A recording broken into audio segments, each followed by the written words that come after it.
अब देखिए बेटा अगला प्रश्न, 7 मीटर ऊंचे भवन के शिखर से एक केबल टावर के शिखर का उन्नयन कोण 60 डिग्री है और इसके पाद का अवनमन कोण 45 डिग्री है। टावर की ऊंचाई ज्ञात कीजिए। ठीक है ना बेटा। तो ध्यान देना क्या कह रहा है, 7 मीटर ऊंचे भवन, तो एक भवन बनाएंगे। कितना मीटर ऊंचा है, 7 मीटर ऊंचा ये हमारा भवन है बेटा। ठीक है ना, भवन बना दिया।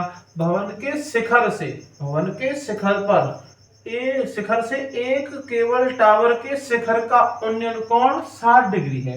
तो ध्यान देना ये भवन है और भवन के शिखर से एक केबल टावर है और केबल टावर के भी क्या शिखर की बात कर रहा है, इसका मतलब है टावर ऊंचा है बेटा। ठीक है ना, टावर क्या है, ऊंचा है। तो ये है आपका टावर। तो भवन के शिखर से टावर के शिखर का उन्नयन कोण, तो उन्नयन कोण देखो यहाँ पर ये नीचे जमीन होगी इसकी, ठीक है ना, ये तो आधार होता है, तो यहाँ पर भी ये आधार बनेगा बेटा। तो यहां से ये जो है देखो ध्यान देना, 7 मीटर ऊंचे भवन के शिखर से एक केबल टावर के शिखर का, केबल टावर ये रहा मेरा, इसके शिखर का, यहाँ शिखर है ये, इसका टावर का शिखर है, टावर है बेटा, शिखर का उन्नयन कोण 60 डिग्री है। ये कितना है यहाँ पर कोण, 60 डिग्री है बेटा। ठीक है ना, और इसके पाद का, यानी किसके पाद की बात कर रहा, किसकी बात चल रही थी, टावर की बात चल रही थी बेटा। तो टावर के पाद का, यानी इसी बिंदु से टावर के पाद का, तो टावर के पाद का अवनमन कोण बना दो बेटा। थोड़ा सा लाइन टेढ़ी हो गई है,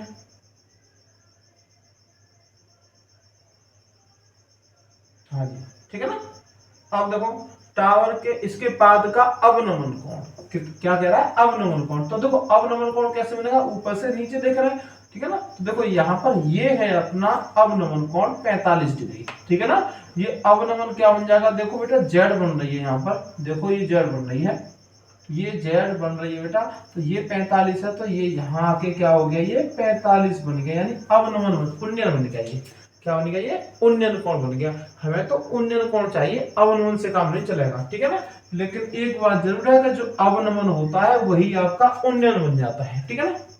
तो टावर की ऊंचाई ज्ञात करिए, यानी इस टावर की ऊंचाई पूछ रहा है। तो टावर की ऊंचाई मान ली बेटा मैंने h, ये पूरी ऊंचाई पूछ रहा है इस टावर की, ठीक है ना, ध्यान रखना। या फिर ऐसा काम करते हैं बेटा, ध्यान दो, देखो ऐसा करते हैं, इसे h नहीं मानते अभी, क्या करते हैं, ये 7 है ना, तो ये भी 7 होगा बेटा, ठीक है ना भाई। इतना जितना है ये है तो उतना ये भी होगा पार्ट, तो ये इतना है तो ऊपर वाले ही पार्ट को बस मैं h मान लेता हूँ, ठीक है ना। ऊपर वाले पार्ट को क्या मान लेता हूँ बेटा, इस पार्ट को h मान लेता हूँ। तो h का मान जितना आ जाएगा उसमें इस 7 को भी जोड़ दूंगा, तो टावर की ऊंचाई क्या हो जाएगी, h प्लस 7, ठीक है ना, h प्लस 7 हो जाएगी बेटा, ठीक है ना।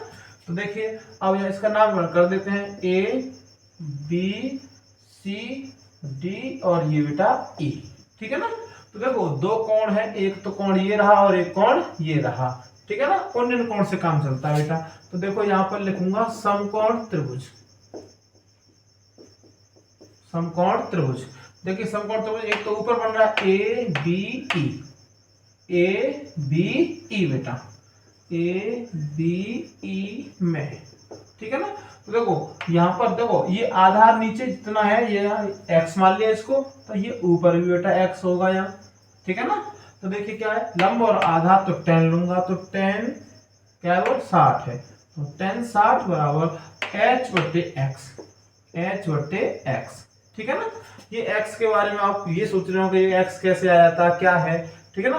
ध्यान दो बेटा, देखो यहाँ पर इस त्रिभुज में ये आधार बन रहा है और ये वाला त्रिभुज लूंगा तो इसमें भी आधार आएगा, ठीक है ना। और ये जितना होगा उतना ही यहाँ भी होगा, ठीक है ना। तो इसलिए ये कॉमन है, ओवेनिस्ट त्रिभुज है, तो इसको हम x मान लेते हैं, ठीक है ना।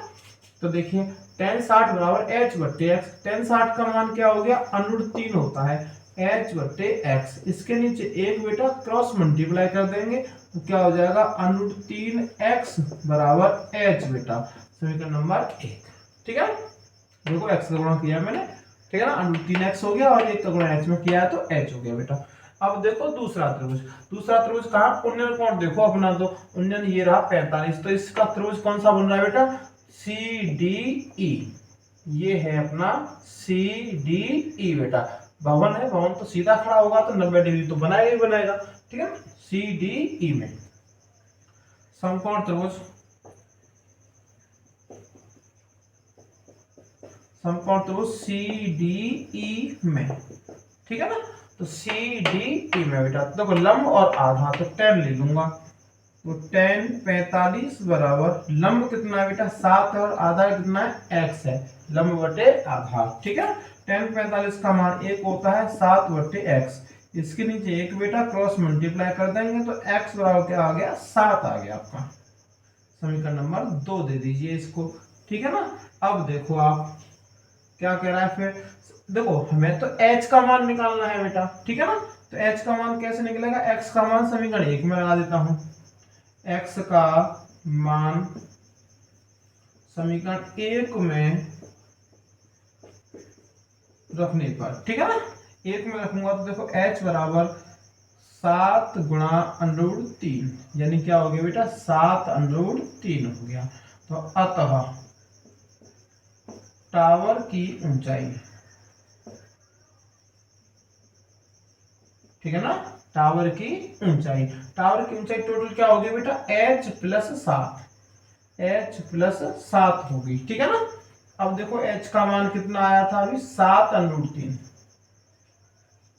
प्लस 7 बेटा, ठीक है ना। अब देखिए क्या कर सकते हैं, यहाँ भी 7 है यहाँ भी 7 है, तो आप 7 कॉमन ले लें तो क्या हो जाएगा अंडर 3 प्लस 1 मीटर, आपका उत्तर हो जाएगा बेटा।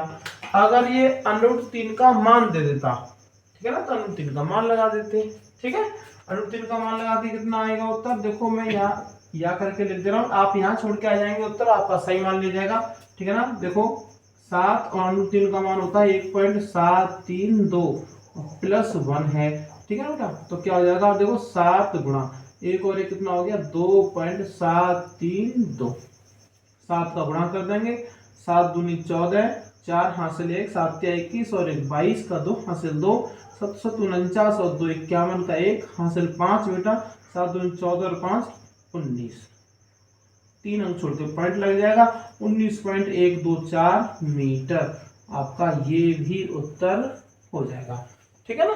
तो आप उत्तर अगर केवल यहीं पर छोड़ के आ जाते हैं तो कोई दिक्कत नहीं, आपका उत्तर सही है। अगर आप आगे भी कर देते हैं, अगर 1.732 अंडर 3 का मान दिया है तो आप आगे करेंगे, ठीक है ना। नहीं दिया है तो फिर क्यों टेंशन लेनी, उसमें क्यों झमेले में पड़ रहे हो, बस वहीं पर छोड़ दीजिए, उत्तर आपका हो गया बेटा, ठीक है ना। ठीक है, तो आशा करता हूं आपको ये दोनों प्रश्न आप समझ में आए होंगे बेटा, ठीक है।